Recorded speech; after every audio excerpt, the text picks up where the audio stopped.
Locked in with a smile, the first thing Aiden Cross noticed was the silence. No engine hum, no crew chatter, no blinking lights, just silence, and cold. His eyes opened slowly. He was lying on a metal bench inside a narrow, curved room. The walls looked unfamiliar, smooth, silver, and almost alive.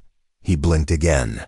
His mind felt heavy, like someone had stuffed fog into his head. "This isn't the cryo bay," he whispered. "You are correct," a voice replied. Calm, smooth. Not human. Aiden sat up fast. His heart pounded. In the far corner of the room stood a tall figure, thin, long-limbed, and dressed in a dark silver uniform. Its skin was a pale blue, and its eyes were too large for its face. But the worst part was the smile, wide, polite, and cold. "You're awake earlier than expected," the alien said, tilting its head. "That's interesting. Where's the rest of my crew?" Aiden asked, standing up slowly. The alien walked over to a panel by the door and pressed a button. The door hissed and locked with a metallic click. "You're alone with me now," it said softly. "Let's keep it that way." Aiden's blood went cold. He was supposed to be in cryosleep for another 12 days. He remembered the mission, Earth's first interstellar diplomatic journey, a peaceful trip, a friendly visit to the Volari system. This ship, the Aurora, was a joint Earth-Volari ship, safe, monitored. So why was he locked in with a Volari? Alone? "I'm Navigator Jiren," the alien said, placing a hand on its chest. "I control the ship's movement and trajectory. I also control the doors, and oxygen, and gravity. Why am I here?" Aiden asked, trying to stay calm. "Where's Captain Rios?" "The other officers?" Jiren smiled again. "Resting, for now."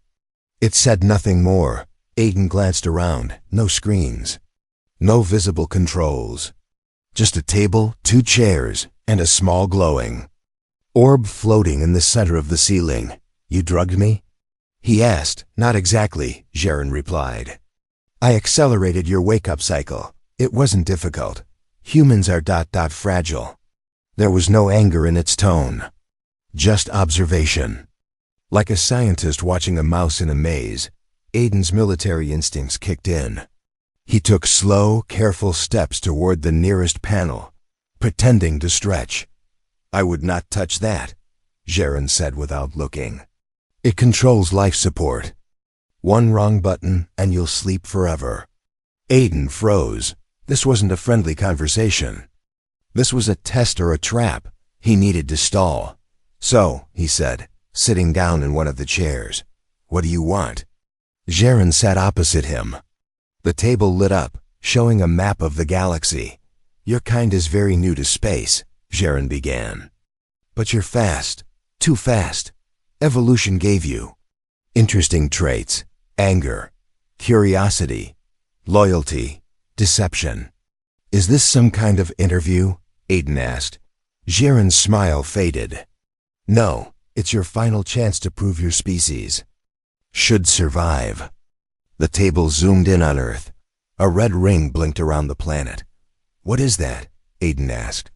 "A warning," Jiren said. "Other civilizations are watching. Some think humans are a threat. Too emotional, too violent, too unpredictable." "And you?" Aiden asked. Jiren leaned back. "I think you're fascinating." Aiden didn't like the way he said that. He scanned the room again. No weapons, no emergency button. But then something caught his eye, just a sliver of color near the floor under the table. A small object. He slid his foot toward it slowly. "Curiosity," Jiren said. "A uniquely human trait, sometimes useful, sometimes fatal." Aiden picked up the object without letting the alien see. It was a data chip, scratched, old. It had something written on it in shaky human handwriting. "They lied. It's not a test. It's a culling." His heart skipped a beat. "How many humans have you tested before me?" Aiden asked. Jiren's eyes sparkled. "Enough." He stood up and walked to the door again. "But you're..." Different, Aiden Cross. You're the last. The red light on the table blinked faster now. Earth was still there, small and alone in the middle of stars. Jaren turned his head. You have one day to convince me that your people deserve to live. Aiden stood slowly. And if I don't? Jaren didn't answer. He just walked out through a side panel and let the main door lock behind him. The lights dimmed. Aiden was alone. With a chip full of warnings. And a countdown Earth didn't even know had started. Asterisk friendly. Prisoner asterisk LT. Aiden Cross hadn't moved in 10 minutes. The room was quiet again. The only sound came from the soft whir of the floating orb above, casting pale light across the table. The data chip still sat in his handlight, plastic and terrifying. They lied. It's not a test. It's a culling. Who wrote it? When? How many before him had sat in the same chair, stared at the same alien, and died quietly behind a locked door? His fingers clenched the chip tighter. Jaren had said he was the last. That the fate of humanity rested on him. But he wasn't. Soldier or a spy, he was a systems engineer. Good with circuits. Not with diplomacy. He stood and walked around the room again, searching for cameras, mics, any signs of surveillance. Nothing, just metal walls, smooth as glass, and the quiet hum of air recyclers. Until dashes S's. The side wall slid open, and Jaren stepped back inside. He was holding a tray, food. Or something like it. A clear bowl of blue jelly, a flat square that looked like a cracker, and a cup of dark liquid. Nutrition, Jaren said, placing it in front of Aiden. I've matched your body type and metabolism. Aiden didn't touch it. Where's my crew? He asked again. Jaren tilted his head, like he didn't understand the question or didn't want to answer it. They are not needed at this stage, he said. You are the representative. Aiden took a slow breath. You're not planning to kill me, are you? Jaren smiled faintly. Not unless you fail. Aiden forced a smile. Comforting. He sat back down. So let's get to the part where you explain what's going on. Who's judging us? What is this test really? Jaren sat across from him again, folding his long fingers together. There are councils, he said. Civilizations that existed before your son was born. They have rules, protocols. One of them says, no chaotic species may reach starflight before proving moral alignment. Moral alignment? Aiden frowned. What, like a space personality quiz? Jaren ignored the joke. You spread fast. You build weapons faster. You devour resources without balance. And yet, you protect your young. You mourn your dead. You risk yourselves for each other. That makes you unpredictable. He leaned closer. Somewhat a burn Earth now. Others think you deserve a place in the stars. Aiden stared back. And you? Jaren's face stayed unreadable. I'm undecided. That made Aiden's stomach twist. Jaren stood and walked over to the wall. A part of it turned transparent. Beyond the glass, Aiden saw a section of deep space stars blinking coldly in the distance. But something else too, a large shape. Dark and pulsing, far away but definitely not natural. What is that? Aiden asked. Jaren's voice dropped. Another ship. Watching, waiting for our signal. Aiden stepped closer to the glass. The ship looked alien even by alien standards. It had no clear shape, just layers of shifting metal and lights that moved like eyes. They are the Thren, Jaren said. They believe Earth is a sickness. And you? Aiden asked. You just sit here with your snacks and test humans. Like lab rats? Jaren turned. I observe. I measure. I learn. Aiden stepped back, feeling anger rising now. So that chip under the table, what was that? Another failed subject? You watched someone die? Jaren's gaze didn't move. That was LT, Marla Renner. Earth's first candidate. She fought. She failed. She died bravely. Aiden's throat tightened. Marla had been part of the original negotiation team. She was listed as missing in transit. You lied to Earth, Aiden whispered. Jaren nodded. Because truth would cause panic. And panic leads to war. And war is what the Thren want. Aiden sat down again. His mind was spinning. This wasn't just about him anymore. This was politics. This was survival. Humanity was dancing on a wire, and he was the only one who knew. You want me to pass, Aiden said. Why? Jaren finally showed something close to emotion. His smile faded. Because I believe humans might be exactly what the stars need, he said. But belief is not enough. I need proof. He pressed a small button. The orb above dimmed slightly, and a section of the wall slid open. Inside was another room. Dark, empty, except for one thing. A human figure, floating lifelessly in midair. A body. Aiden's heart dropped. Is that? Another candidate, Jaren said. She tried to escape. She failed the empathy protocol. You killed her? She made the decision herself. Jaren looked at him with unblinking eyes. You will face the same decisions, soon. The wall closed again. Jaren placed something on the table. A small cube, metallic, with a red light blinking softly. What is that? Aiden asked. Zhe stood. A test. Then he turned and left. The door sealed shut once more. Aiden stared at the cube. The light blinked once, twice. Then faster. Something was counting down. He didn't know what the cube would do. But he knew this. This wasn't diplomacy. This was survival. Asterisk. Lies in the dark. The cube didn't explode. It didn't shock him or melt through the table or fill the room with poisonous gas. It simply stopped blinking. And then it opened. Inside was a small device like a miniature headset and a folded piece of paper. Not alien tech, human. The paper looked worn, smudged with fingerprints and something darker, maybe dried blood. Aiden picked it up with shaky fingers. The message was short, handwritten.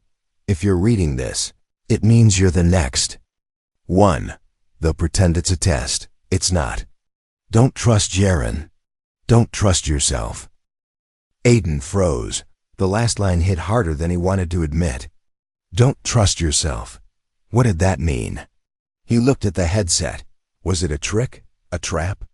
Or something left behind by another human, another candidate who got this far before him? He hesitated, then put it on. For a few seconds, nothing. Then, a jolt of cold and darkness. His eyes were open, but he wasn't in the room anymore. Instead, he stood in a long metallic hallway, flickering with blue emergency lights. Alarms echoed in the distance. Something was wrong, deeply wrong. He turned his head. He was inside the Aurora, but it was wrecked. Walls scorched. Doors broken. Blood smeared across the floor. And then he saw them. Bodies. Human. Crew members. Floating. Still. Captain Rios. LT Jang. Medical Officer Kayla Hayes. All dead. Aiden's stomach twisted. This isn't real, he whispered. This is a simulation. But the emotions, panic, grief, guilt, they felt real. A voice echoed through the hall. You failed to protect them. Will you fail again? It was Jaren's voice. He spun around. Nothing but shadows. What is this? Aiden shouted. What are you showing me?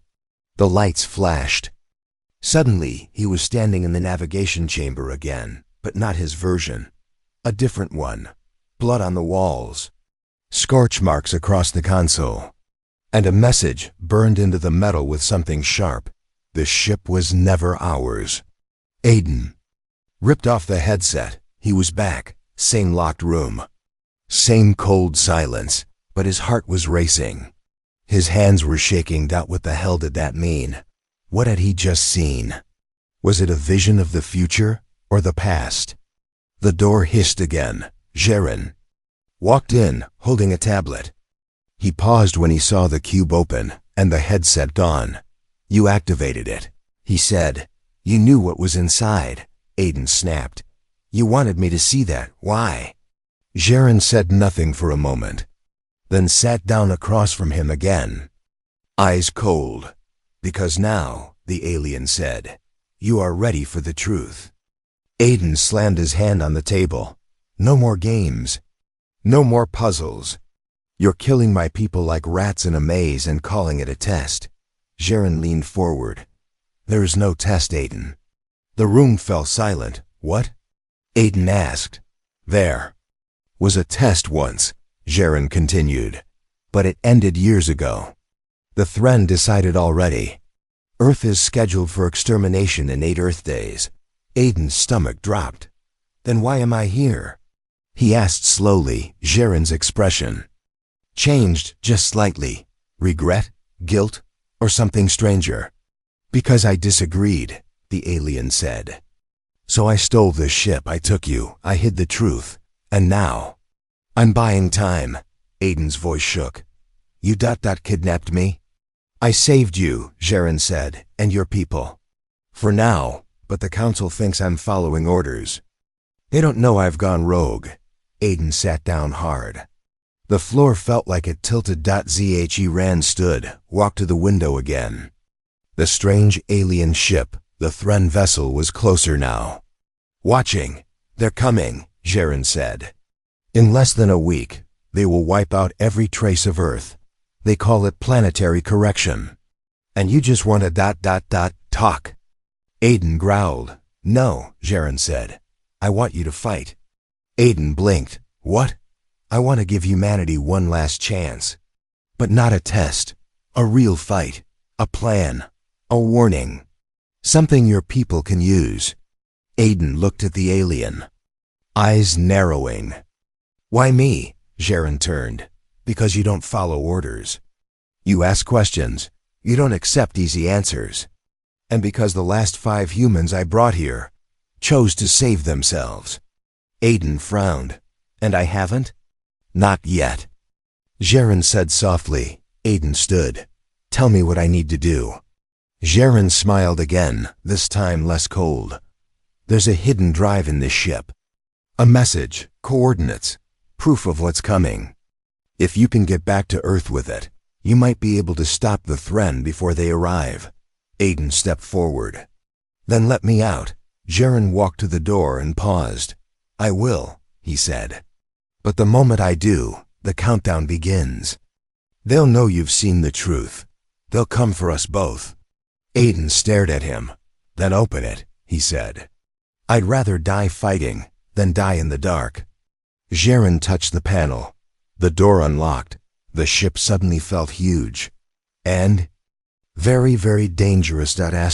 What makes you human? The hallway stretched out like a metal throat. Dim lights. Low ceiling, every footstep echoing back at LT. Aiden crossed twice as loud as it should. He kept his breath slow, his eyes sweeping for cameras, traps, anything that glowed the wrong color.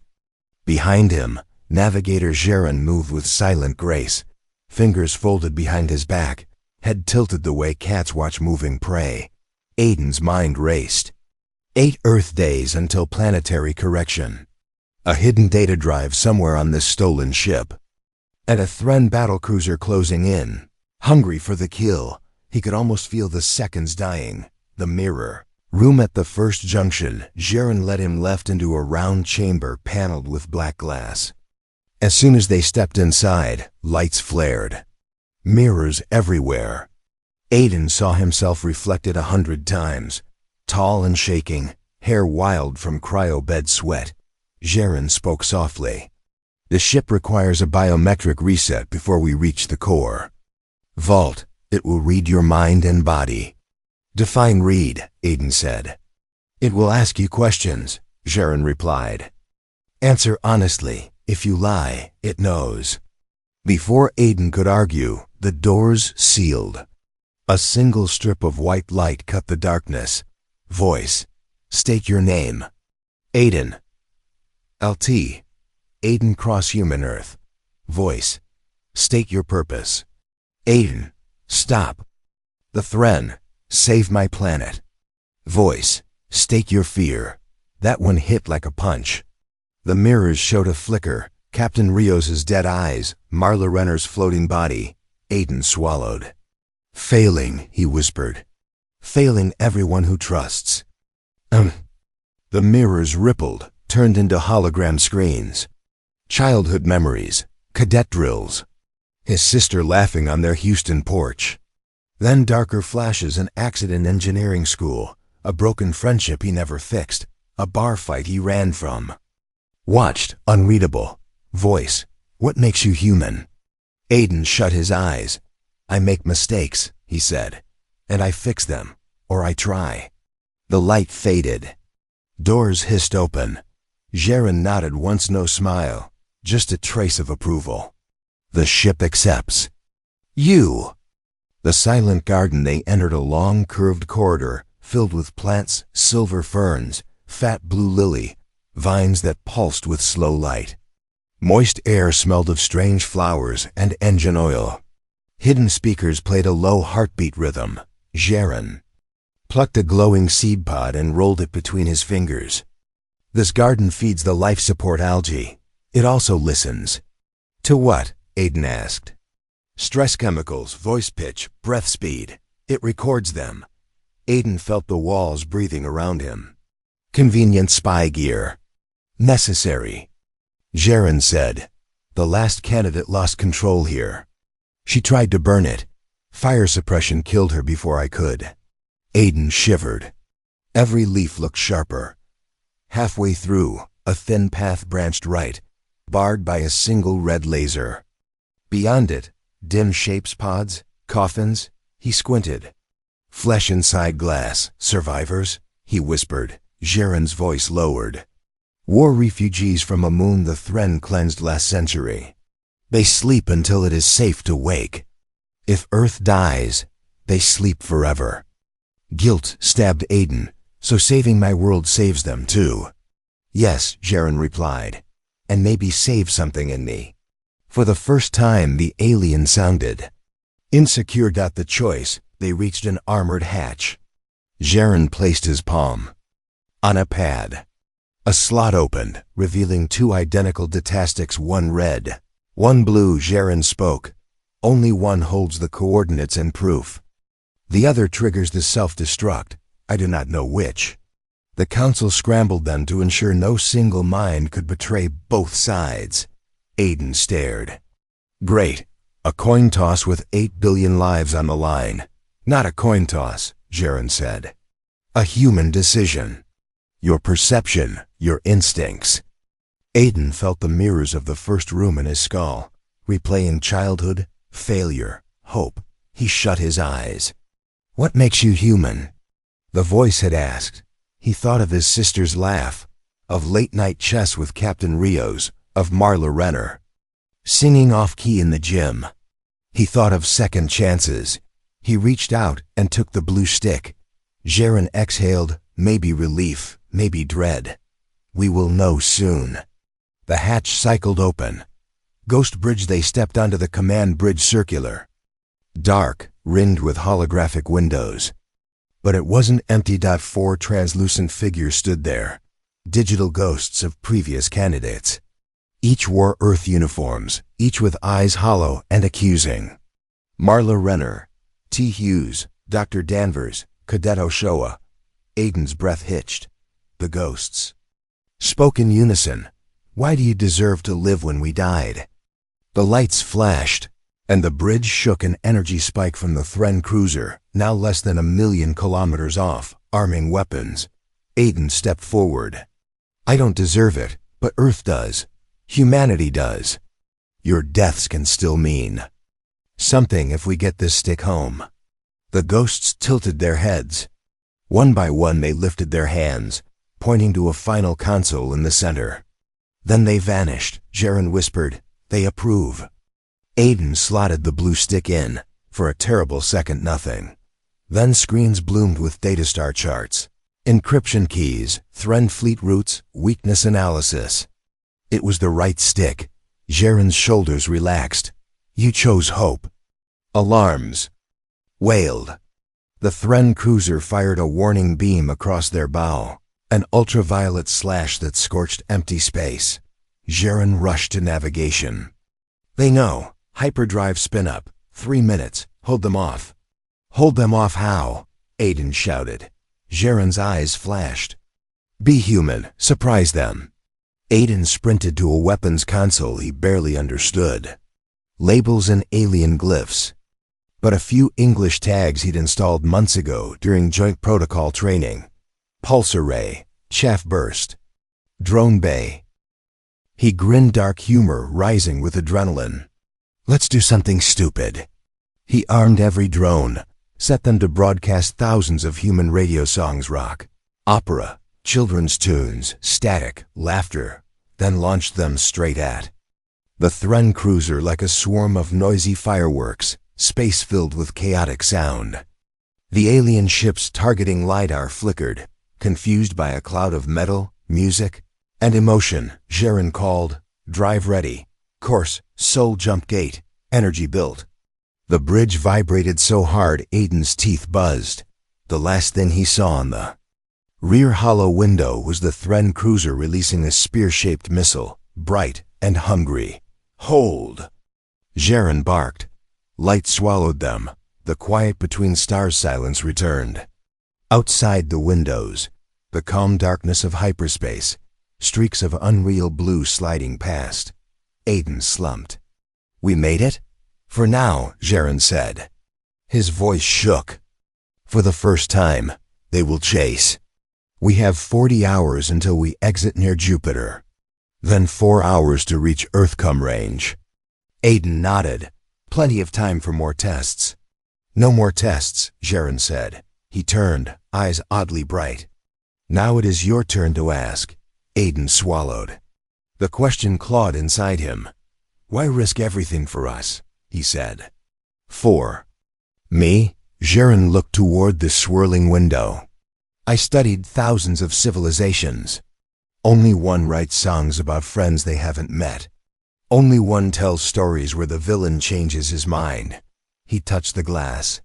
I wanted to know if those stories were true. He faced Aiden. Make them true. Aiden offered his hand. Jaren hesitated, then clasped it, his skin cool and electric. For a moment, human and alien shared the same fragile hope. But far behind them, in the dark wake of the jump, the Thren cruiser spooled its own drive vaster, older, built for pursuit. The hunt had begun. Asterisk game of wits. Hyperspace was quiet. Too quiet. The ship glided through the impossible tunnel of twisting blue light. But something felt wrong. Not just the kind of we're being hunted by a death fleet. Wrong, this was different. Something inside the ship had changed. Aiden felt it first in his gut. Jaren noticed it in the numbers. The energy balance is off, he said, staring at the glowing ship diagnostics. Something is draining the core faster than expected. Could be from the jump?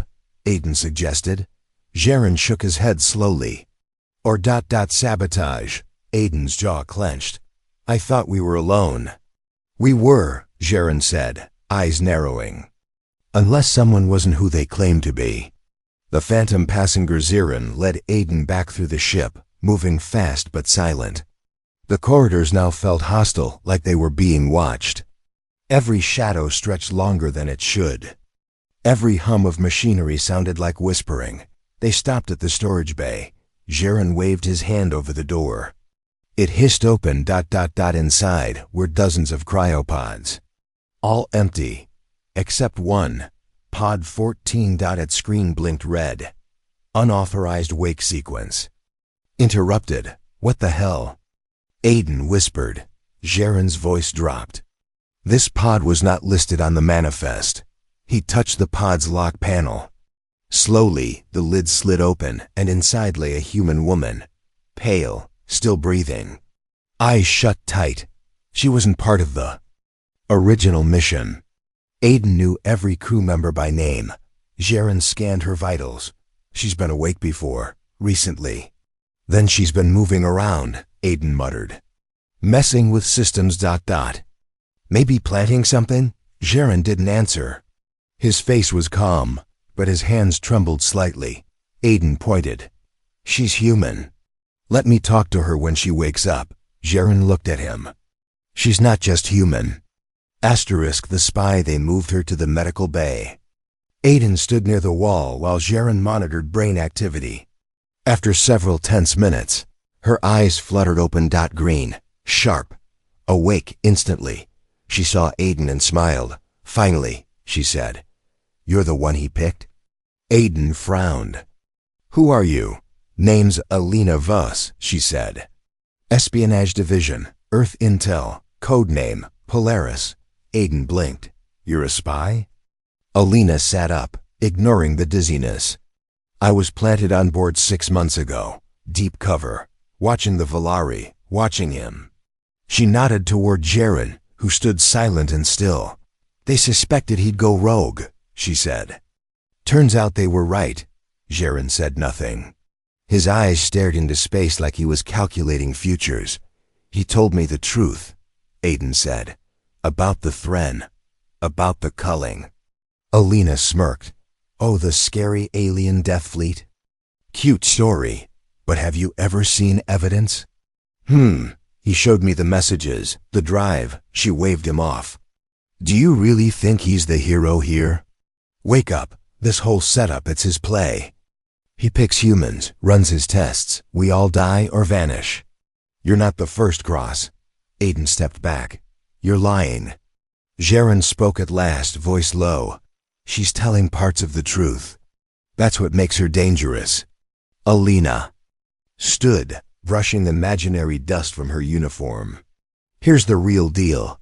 I didn't sabotage anything. He did, to trick you, to get your loyalty. And now he wants you to run back to Earth with a package full of alien data and good intentions. What do you think EarthGov will do when they hear a Volari gave us a magic USB stick? Welcome him with cake?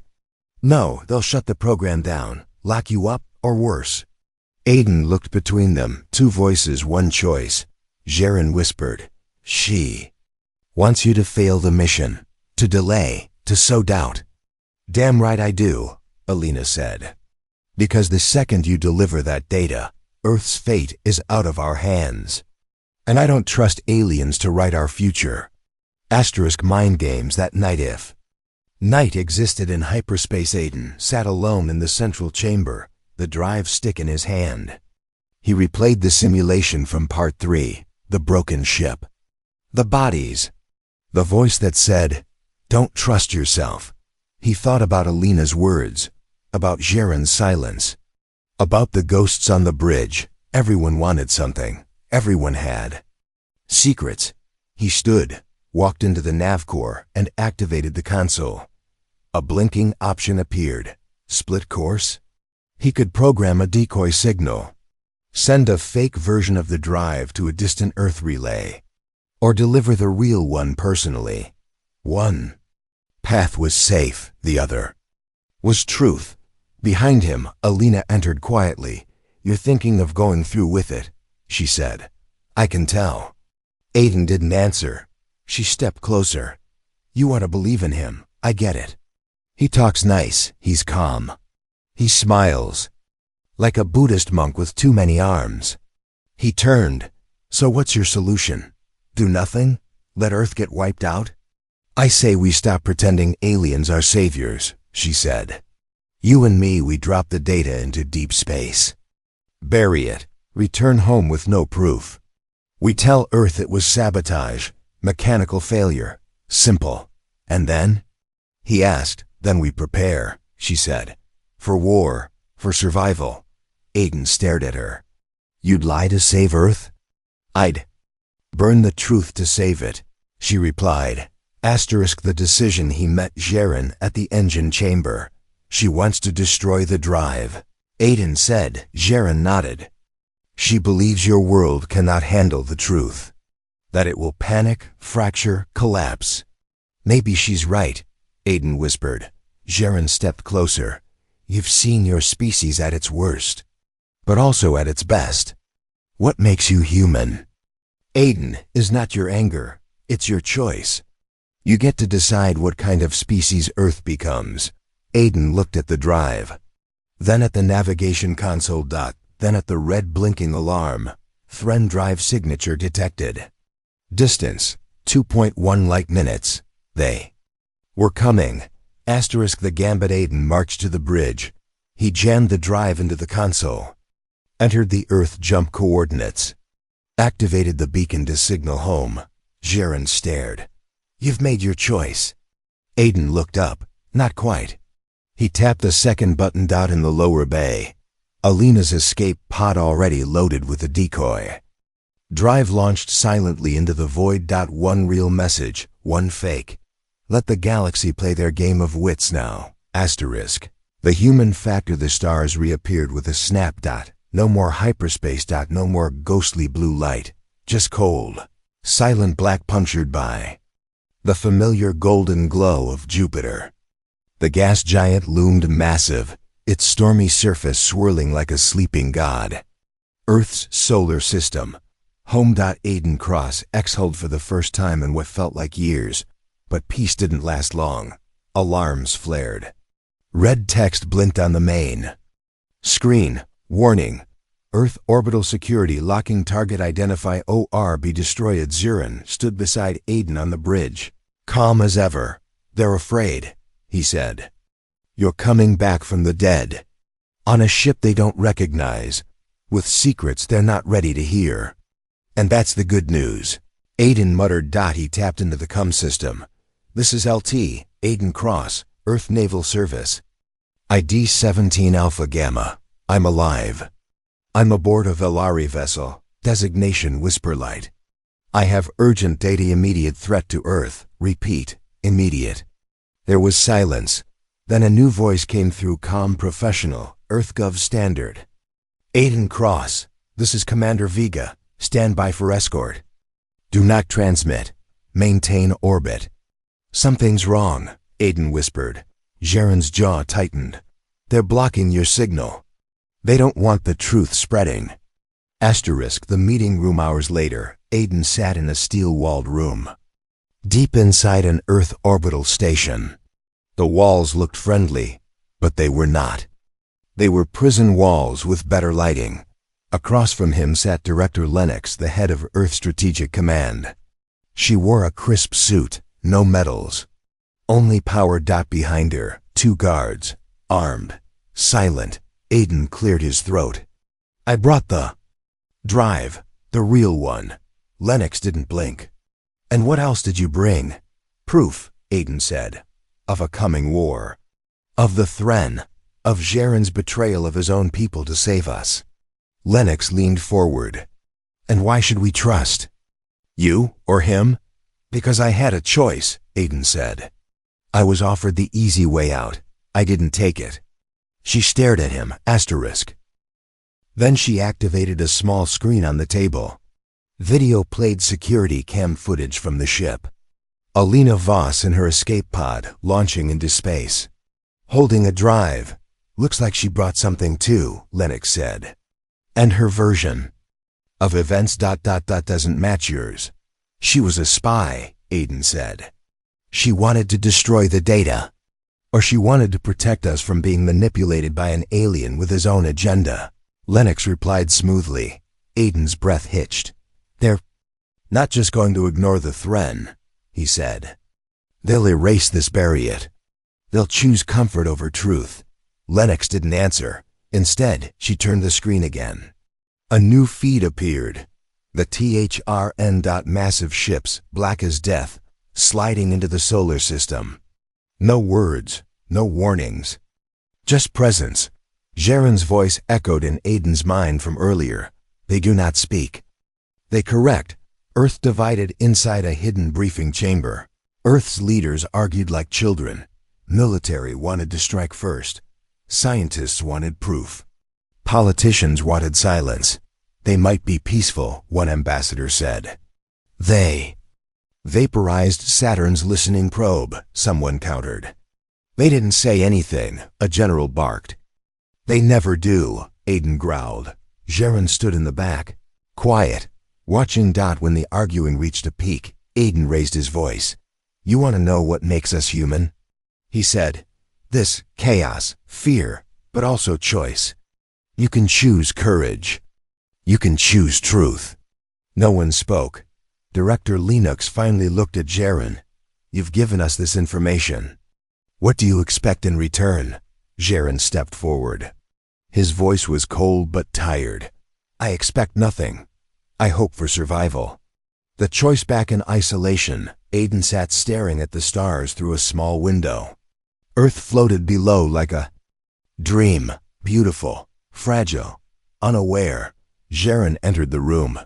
They won't act fast enough, he said. By the time they agree, the Thren will be in range.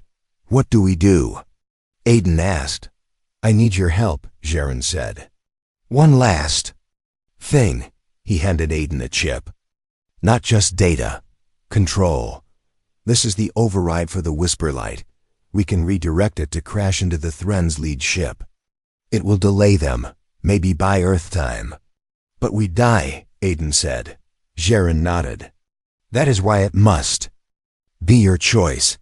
Aiden closed his eyes, thought of his sister, of Captain Rios, of Marla Renner, of Alina Voss, floating alone with a fake drive and a bag full of bad decisions. He stood. No, Jaren's eyes flickered. I won't throw away a chance to live, Aiden said. Not out of fear. I'm done playing by their rules. Let's rewrite them. He walked to the console and activated the full planetary transmission. Grid, no more silence, he said. The broadcast Earth lit up. Billions of people across the planet saw Aiden's face on every screen, every feed. This is L.T. Aiden Cross. I'm speaking not to governments, but to you, the people. The truth is out there. An alien species is coming, not for peace, but for erasure.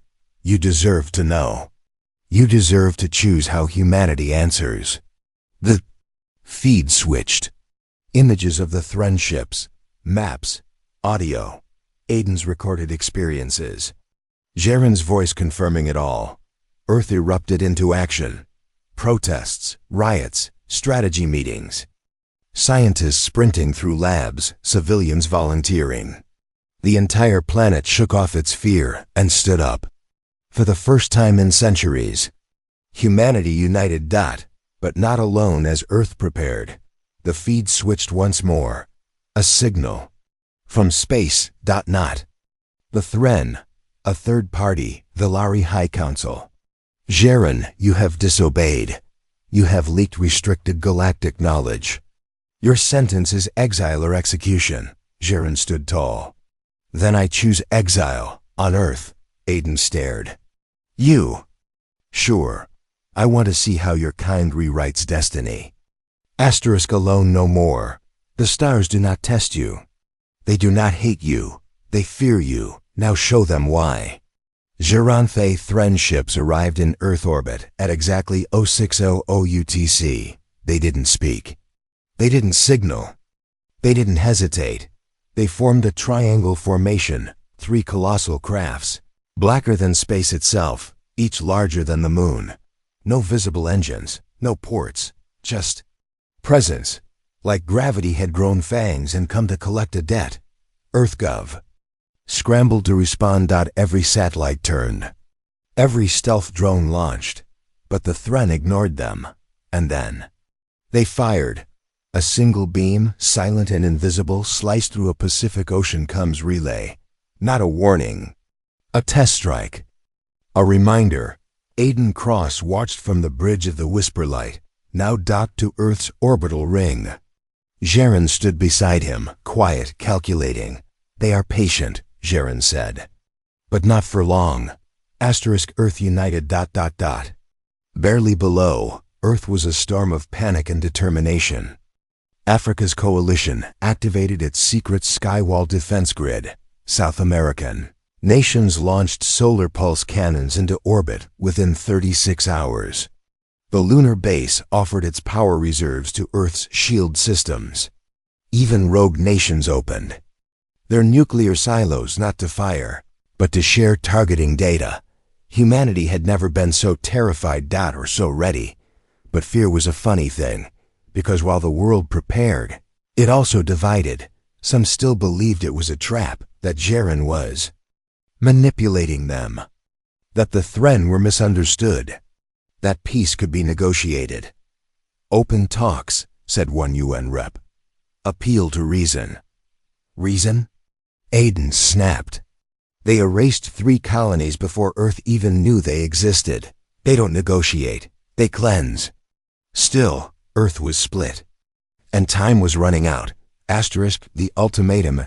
2200 UTC. The Thren finally spoke. Or rather, they be ROADCASTED. Not words. Not images. Just a feeling. Every telepathic species in the galaxy recognized it immediately. A signal wrapped in emotion. Corrective protocol initiated. Error species 621, humanity. Countdown to neutralization, 24 hours. There it was. No threats. No war cries. Just a timer. And then -darkness. The final plan back on the whisper light. Jaren stood before a holomap with Aiden and a handful of Earth's top defense engineers.